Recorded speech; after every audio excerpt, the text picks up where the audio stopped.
special hotel stay when you live right around the corner from the hotel? That is the most retarded thing. Sorry. Why y'all go to a hotel where y'all live in the city? So you live in the same city, what's the point? You just wasting money at that point. But you got to do all those things, you know what I'm saying, just to get the box. Because that's all she's giving you. I never heard of a woman giving a gift on Valentine's Day. Never heard of it. They really think their box is a gift. Guess what? There's about billions of other creatures of the same sex that got that same gift. It's not that special. But let me tell you something. This scripture says that don't belong to you. The woman don't have power over her own body. May you continue, Baba Kushal, sir? But the husband, it's like the wife had not power over her own body, but the husband. The husband has power over that body. That body belongs to the husband. You know what I'm saying? May you continue that, Baba Kushal, sir? And likewise also, the husband had not power over his own body. Likewise, the husband don't have power over his body. But I never heard of a man talking about he's withholding because she ain't buying me no chocolate on Valentine's Day. I never heard no man ever say that. The day I hear a man says that, I might have to see if he's wearing purple. I might have to see if he has a skirt on. I might have to check. I never heard a man withholding it. So this, it might be possible. It might be out there. I just never heard it. You know what I'm saying? But it's there just in case it does happen. The man's body does not belong to him, but unto who, sir? But unto but the wife. But the wife has power over his body. That means when he wants it, she's supposed to give it. When she wants it, he's supposed to give it. That's how relationships stay true. That's how they last. If nobody's getting none, thoughts are going to start creeping in each other's head. Just because you wanted to celebrate Valentine's Day and he's like, screw that, I want to follow the Lord. And now you want to hold back on him. Now he's thinking if you ain't getting it from him, you're getting it from somewhere. And a bunch of plagues and problems start happening in a relationship. Just give it up. Stop following the ways of our oppressor. That is something that our oppressor does. Want to kick their husband out on the couch after he pays all the bills and everything. Nah. Don't do what they do. Because doing what they do is definitely going to doom us as a people. May you continue, Baba Kushal, sir. Defraud ye not one the other. Defraud you not one another. Don't be, trying to trick each other, lie to each other, talking about, I got a headache. You ain't got no headache. I'm tired. You ain't tired. Just get it in. Just get it in. Don't try to defraud one another. You know what I'm saying? Talking about, I'm fasting. Sorry, man, I'm fasting. Nope. That's not an excuse. Even fasting ain't an excuse. Because there's conversation that's supposed to be done even when you're fasting. You know what I'm saying? May you continue, Baba Kushal, sir. Except to be consent for a time. Except to be consent for a time. Like even if even if you're doing a fast, there's still a certain amount of time where you still got to get it in. You still got to get it in. You just can't be like, I'm holding it, I'm going to fast forever. I'm going to fast for sex. I'm going to become, what they say, I'm going to become a virgin again. I'm going to re-virginize myself. I'm going to be abstinent and you're married. How you abstinent and married? It's madness. You know what I'm saying? May you continue, Baba Kushal, sir? That ye may give yourselves to fasting and prayer and come together again. See, even when you're fasting, don't lie to each other. There's a time, you know what I'm saying? You got to talk it out. I'm going to fast for this amount of time. You know what I'm saying? There got to be an agreement there. Because she might not be able to wait that long, or he might not be able to wait that long. You know what I'm saying? But if y'all agree on it, y'all agree on it. Cool. Do it together. You know what I'm saying? But finish it all, Baba Kushal, sir. That Satan tempts you not for your incontinency. Because, believe me, if you're not giving it to your woman, believe me, somebody else will. You know what I'm saying? And you women want to complain about a man having another wife, guess what? You're not giving it up. All you just did was give him an excuse to. You gave him a golden ticket. You know what I'm saying? You don't want to do nothing, cool. Let me find somebody that do. There's plenty out there. You know what I'm saying? But Slack, sir, can you finish off the Lupercalia? Actually, that is a certain part I wanted you to drop down to.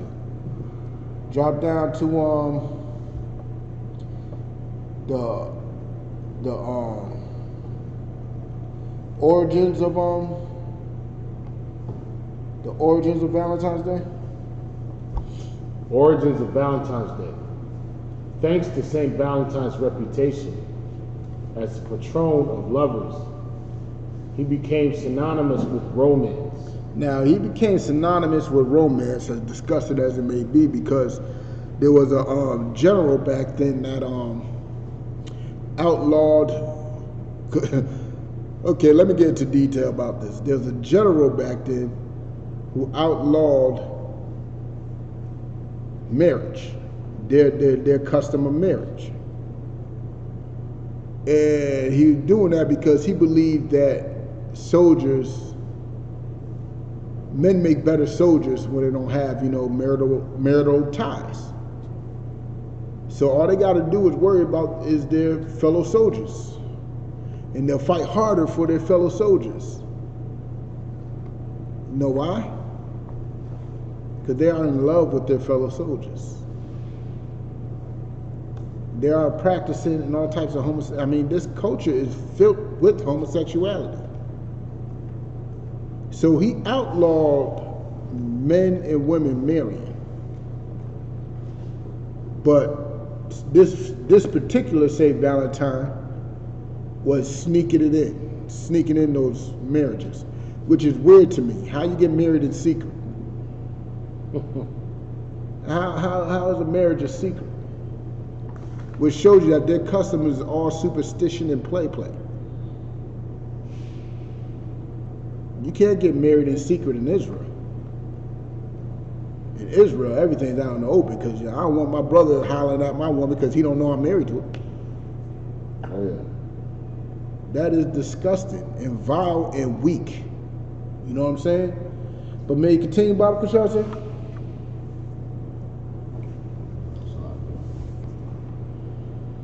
In the late 15th century AD, Pope Gelasius I eliminated the pagan celebration of Lupercalia and declared February 14th a day to celebrate the martyrdom of St. Valentine's instead. Look at what Christians do.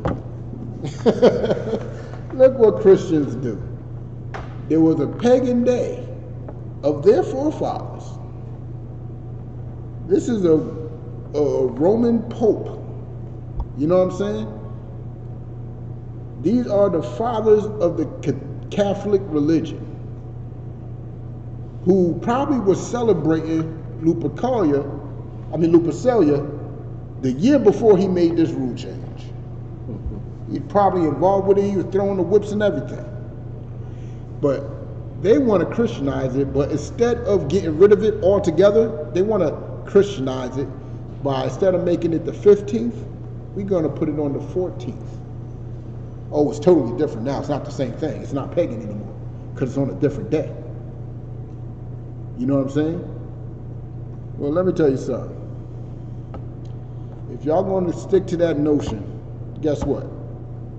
The Sabbath day is not the Sabbath day because you moved it to another day.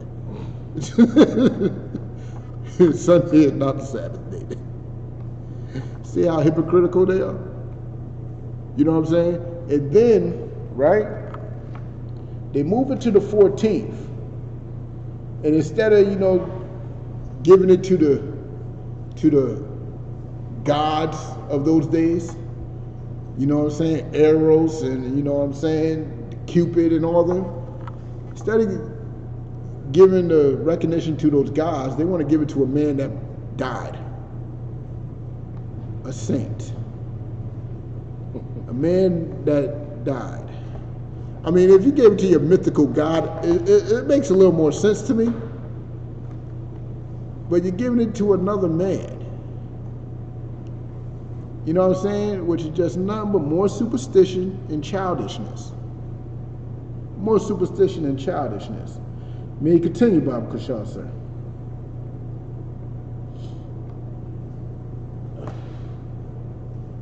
Although it's highly unlikely he intended the day to commemorate love and compassion. In fact, some modern biblical scholars warn Christians not to celebrate Valentine's Day at all, since it's thought to be based on pagan rituals. Now, it said modern biblical scholars warn Christians not to do it. Modern ones. You know why they warning them? Because the UPK been talking about this since 1969. This ain't modern to us. You know what I'm saying? But let me tell you something. Christians, mainly the oppressive Christians, the colonizers, y'all can celebrate Valentine's Day. It's perfectly okay. Y'all can do what y'all do. That's y'all custom. That's y'all culture. Black Christians, get out of it. It's not your culture. Stop doing what they do. Stop being a copycat. Maybe that'll get to y'all because y'all so childish. Y'all so childish, maybe that y'all can understand that better. Stop being a copycat. Start following your own law, statutes, and commandments. You know what I'm saying? But may you continue with that, Baba Kushal, sir?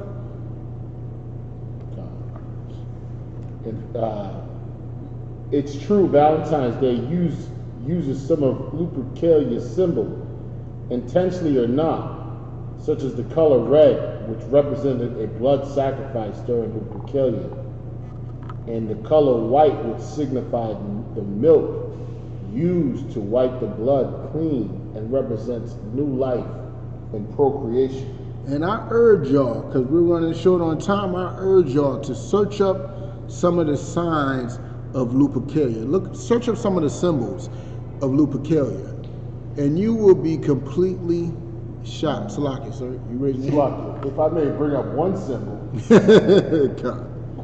the one that I always bring up is the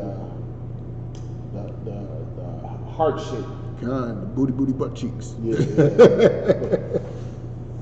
The story behind that, you know the story behind that. You probably know the story behind God, I know the story behind that. So continue. Oh, we ain't got much time to get into it deeply, but put it like this. I'm going to get to another symbol. That color red is there for a reason. And when you're in how I say, a district where women of the night work. You know what I'm saying? You're in a district where there's a lot of whores. What is that district called? Say it one more time. You're in a district where there's a lot of whores. Let's say Blue Hill Avenue. Got it. What is that district called? What is the district called? Oh, I know you know it. As soon as I say it, you'll be like, damn, I knew that. I'm drawing blank. Red light district. Red light. Yep. You see, the color red is synonymous with sex and sexual perversions altogether. It's synonymous with sexual perversions, and the other thing it's synonymous with is violence. And it goes hand in hand. You know what I'm saying? But I'm about to close up the class. It's time to close the class. I'm going to pass the class to priest and officer Isaiah Olive to read the closing announcements. You know what I'm saying?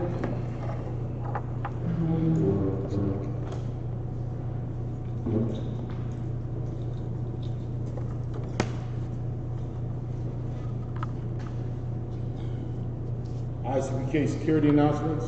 We have the ISUPK started out of 1 West 125th Street, Harlem, New York. Rule for new brother and sister. When a new brother and sister comes into the school, they are off limits for 6 months. They are to be saluted only. They are here to shed themselves of the world. If they need transportation, the teacher will arrange it. After 6 months, if a brother or sister has an interest in a particular person, he or she must get permission from the head to speak to a brother or sister. There is another 6 months in which the brother and sister will court each other. After the 6-month period, the brother and sister will get permission from the head to marry. Tithe is a commandment. We found in Numbers chapter 18, verse 21, Malachi chapter 3, verse 8 through 10, Ma'ashera, which means a tenth in the Hebrew, 10% of every penny, of any increase the Lord gives you, give to the treasury department or teacher. Priest fund, free will offering for priests, not mandatory, whatsoever amount you would like. Upcoming holy convocations, we have Purim coming up March 7th, Saturday, sundown to March 8th. We also have the Passover coming up April 9th in White Plains, New York, Westchester County Center. Please pay your Passover fees for anyone over the age of 17. Also, if anyone wants to be a troop in the school, to start wearing all black, boots, shirts, pants, headband, and scarf. And with that, shalom. Shalom.